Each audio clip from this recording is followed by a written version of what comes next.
Nós somos a primeira igreja batista em Itapevi. Que a mensagem a seguir possa abençoar sua vida. Bom dia, graça e paz, irmãos. É sempre uma alegria poder estar na casa de Deus e poder compartilhar da sua palavra. E como o pastor bem falou domingo passado, nós temos como tema deste ano na igreja, como Cristo, sermos parecidos com Cristo. Sexta-feira, nós tivemos o Dia Internacional da Mulher. E Deus colocou no nosso coração falar sobre a mulher, sobre adultério, sobre um apedrejamento e sobre graça. Falaremos nesta manhã como Cristo e seu exemplo no amor. Curve a sua cabeça e vamos orar. Graças te damos, Senhor, pelo teu grande amor para conosco. Se estamos de pé, é porque o Senhor é bom e misericordioso. Obrigada, Pai, porque a tua misericórdia é infinita. A tua misericórdia se renova a cada manhã para conosco. Pedimos perdão pelas nossas fraquezas e pedimos que nos abençoes no propósito que temos de sermos cada dia mais parecidos contigo e termos o mesmo sentimento que houve em ti. Abençoa a tua igreja, que o teu Santo Espírito fale aos nossos corações. Oramos no nome santo de Jesus Cristo. Amém. Escolhemos 4 referências básicas para meditarmos nesta manhã: adultério, apedrejamento, graça. Como Cristo, no amor. O que era o adultério no Antigo Testamento? Nós vamos ver em Levítico, no capítulo 20, versículo 10, diz assim a palavra de Deus: se um homem adulterar com a mulher do seu próximo, será morto o adúltero e a adúltera. E em Deuteronômio 22, 22, se um homem for achado deitado com uma mulher que tem marido, então ambos morrerão, o homem que se deitou com a mulher e a mulher. Assim eliminarás o mal de Israel. Agora vamos ver o adultério no Novo Testamento. Está no Evangelho de João, no capítulo 8, versículos de 1 a 11. Também será projetado ali. Diz assim a palavra de Deus: Jesus, entretanto, foi para o Monte das Oliveiras. De madrugada, voltou novamente para o templo, e todo o povo ia ter com ele, e assentando, os ensinava. Os escribas e fariseus trouxeram à sua presença uma mulher surpreendida em adultério, e fazendo-a ficar de pé no meio de todos, disseram a Jesus: Mestre, esta mulher foi apanhada em flagrante adultério. E na lei nos mandou Moisés que tais mulheres sejam apedrejadas. Tu, pois, o que dizes? Isto diziam eles, tentando, para terem de que o acusar. Mas Jesus, inclinando-se, escrevia na terra com o dedo. Como eles insistissem na pergunta, Jesus se levantou e lhes disse: aquele que dentre vós estiver sem pecado, seja o primeiro que lhe atire a pedra. E, tornando a inclinar-se, continuou a escrever no chão. Mas, ouvindo eles esta resposta, e acusados pela própria consciência, foram se retirando um por um, a começar pelos mais velhos até aos últimos, ficando só Jesus e a mulher no meio onde estava. Erguendo-se Jesus e não vendo a ninguém mais além da mulher, perguntou-lhe: mulher, onde estão aqueles teus acusadores? Ninguém te condenou? Respondeu ela: ninguém, Senhor. Então lhe disse Jesus: nem eu tampouco te condeno.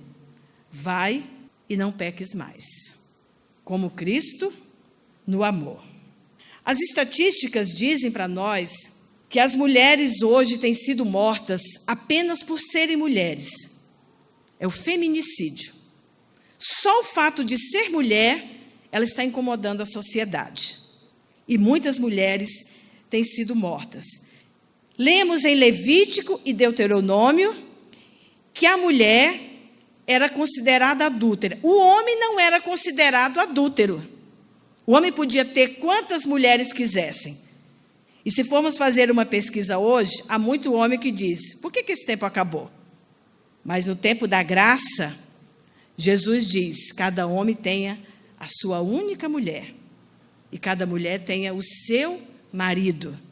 Em Levítico e em Deuteronômio diz que a mulher, se fosse pega em adultério, ela e o homem seriam mortos por apedrejamento.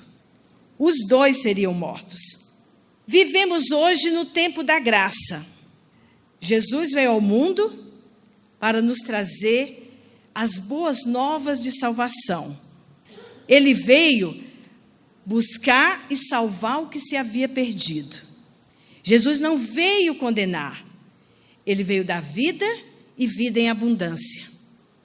Como falaremos para você nesta manhã que devemos ser como Cristo, no amor? Quando nós temos o mesmo olhar, quando nós olhamos para o ser humano e vemos nele um pecador como nós.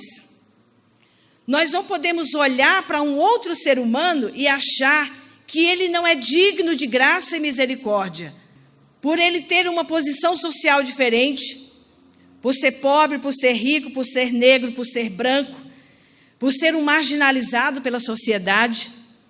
Como teremos o mesmo sentimento que houve em Cristo, de amor, se o nosso olhar é apenas para condenar?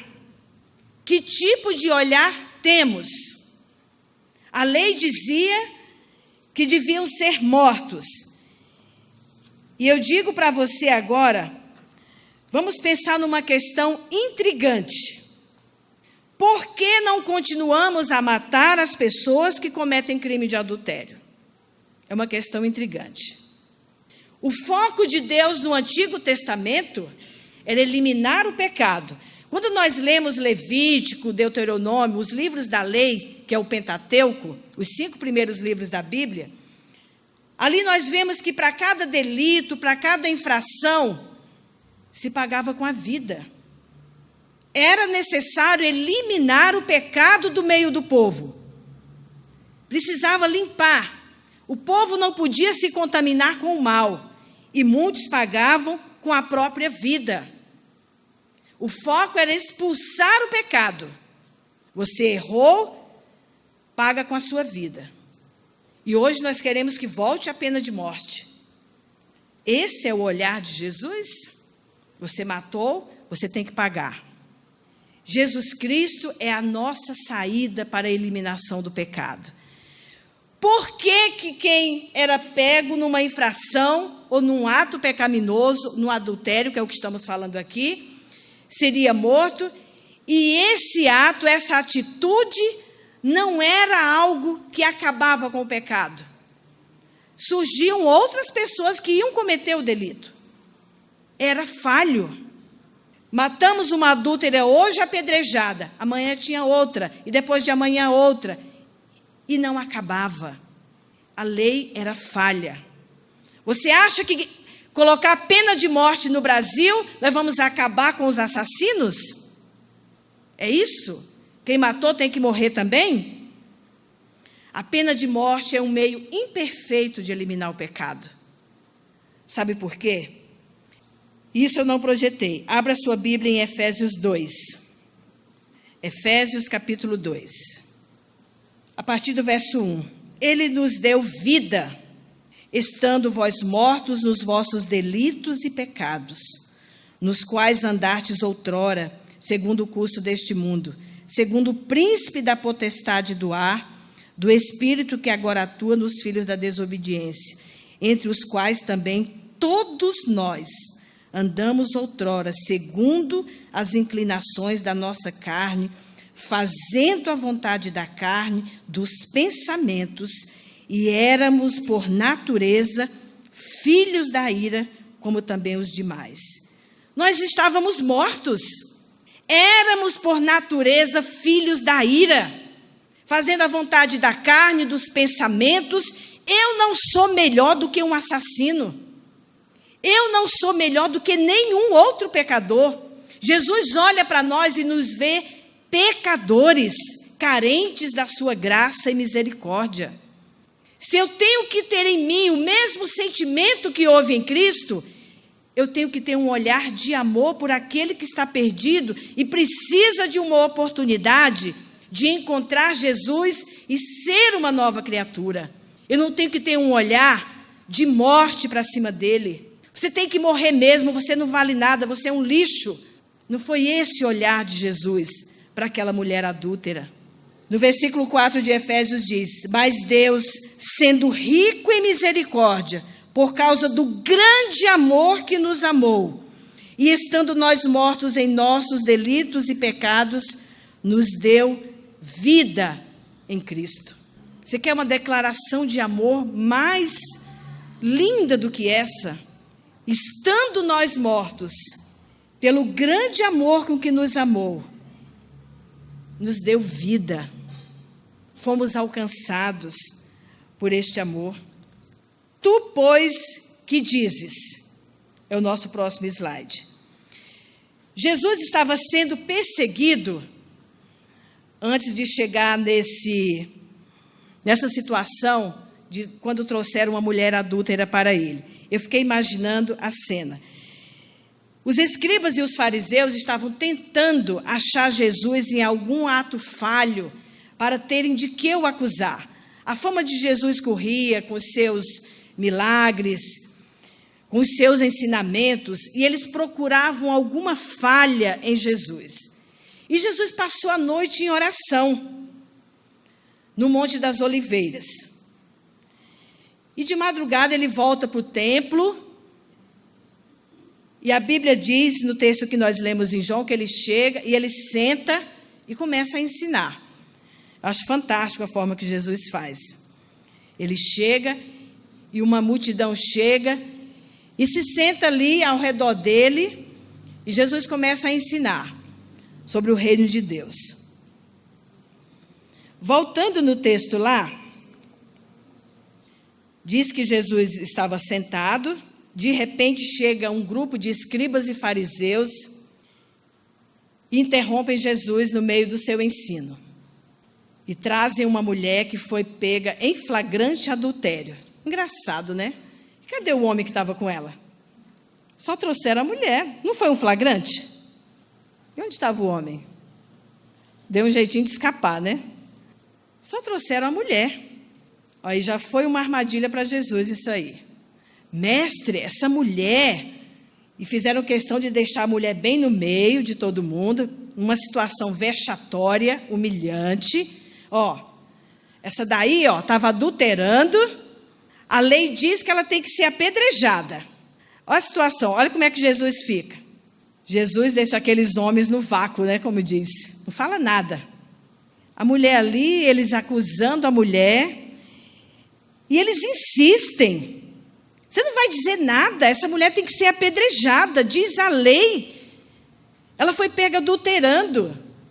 Nem disseram, olha, o homem fugiu, está aqui só a mulher. E eles perguntam, o que você diz, Jesus? Se ele fosse a favor da mulher, eles iam dizer que ele não estava levando em consideração a lei de Moisés, a lei mosaica. Se ele fosse a favor da pena de morte, entraria em conflito com as autoridades romanas, que tinha que ter um julgamento. Jesus não tinha simplesmente que dizer ali, apedreja a mulher, ou então, ela tem que ser condenada mesmo à morte. Não. Ele leva os seus acusadores a fazer uma autoavaliação, escrevendo ali no chão, Jesus ouvindo as acusações, aquela mulher ali, envergonhada. Ele poderia ter feito um discurso, mas por que condenar? Mas ele simplesmente diz, quem estiver sem pecado, atire a primeira pedra. Que coisa linda, irmãos. Jesus ali sentado, diz, quem estiver sem pecado, jogue a primeira pedra na mulher. Quem se acha tão santo, ou tão bonzinho, que se acha que não é um pecador, joga a primeira pedra na mulher. Jesus faz um discurso de autoanálise. Quem é você para julgar o outro? Que cristianismo você está vivendo como Cristo, se eu quero condenar o outro? Quem não tiver pecado, jogue a primeira pedra. Cada um foi acusado pela própria consciência e foi se retirando. A Bíblia diz que, começando dos mais velhos, será que é porque os mais velhos têm mais pecado? Quem já viveu mais, né, já errou mais, foram saindo até os mais novos, foram se retirando. Apenas 2 pessoas poderiam condenar aquela mulher. Apenas 2 pessoas.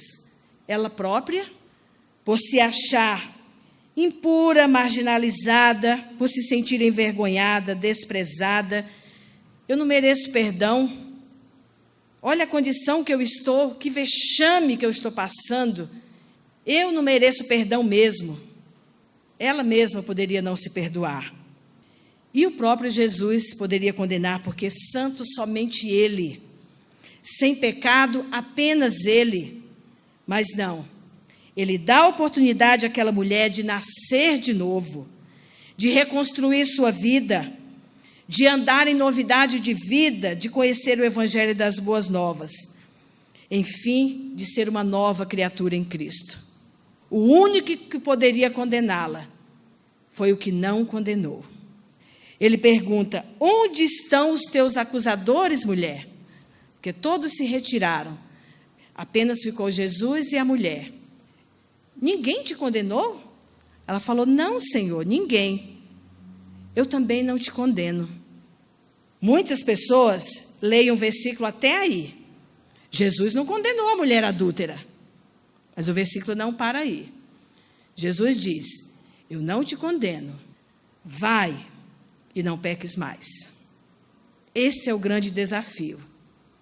De receber o perdão de Deus, receber uma nova vida, receber o Evangelho e, a partir dali, não pecar mais. Andar em novidade de vida. Receber o dom gratuito de Deus, que é a vida eterna. E, a partir dali, viver de tal forma que dignifique o senhorio de Cristo que temos dentro de nós. Jesus deu uma chance para aquela mulher, assim como nós temos que olhar para o ser humano, carente da graça salvadora de Jesus Cristo, ver nele um ser humano que precisa conhecer o amor, a misericórdia de Deus, e a partir dali ser uma nova criatura em Cristo.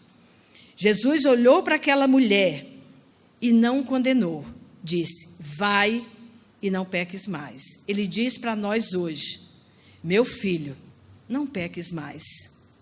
O seu corpo é templo do Espírito Santo de Deus. Jesus habita em nós. Como Ele habita na nossa vida, no nosso coração, na nossa mente, na nossa alma, todas as nossas atitudes devem dignificar a pessoa de Jesus que habita em nós. A nossa palavra para você nesta manhã é que você seja como Cristo, no amor. Se alguém está em pecado, se alguém está orando, ore para que ele tenha um encontro verdadeiro com Jesus. O mundo está doente, está em pecado? Está. Mas o mundo precisa ver em nós, cristãos verdadeiros, que nós um dia tivemos esse encontro com Jesus e precisamos transformar o mundo com este sentimento, com este amor. Curve a sua cabeça nesta manhã, faça uma autoavaliação de como você tem se comportado. Você está atirando pedras ou você está ajudando alguém a reconstruir sua vida? Pai querido, na manhã deste dia queremos te agradecer, porque um dia fomos alcançados pelo teu grande amor. Queremos pedir a Pai amado que abençoe a tua igreja, que como os teus filhos, que um dia fomos resgatados das trevas para a sua maravilhosa luz, podemos ter esse mesmo sentimento de amor pelas almas perdidas, que precisam te conhecer como o único Senhor e Salvador. O Senhor não condenou a mulher, nós também não podemos condenar o ser humano, mas precisamos levar as boas novas de salvação para aqueles que precisam ter esse encontro verdadeiro de amor com Cristo. Abençoa a tua igreja, Senhor, que façamos uma autoavaliação de nós mesmos, para que possamos amar os que estão perdidos, amar os que estão longe da luz, para que encontre a verdadeira luz, o verdadeiro amor que é Jesus. Obrigada, Senhor, pelo teu grande amor. Em nome de Jesus Cristo é que oramos. Amém. Que Deus abençoe a igreja. Agradecemos a Deus por mais essa oportunidade. Como Cristo em amor. Esta foi mais uma mensagem especial da Primeira Igreja Batista em Itapevi. Que Deus te abençoe.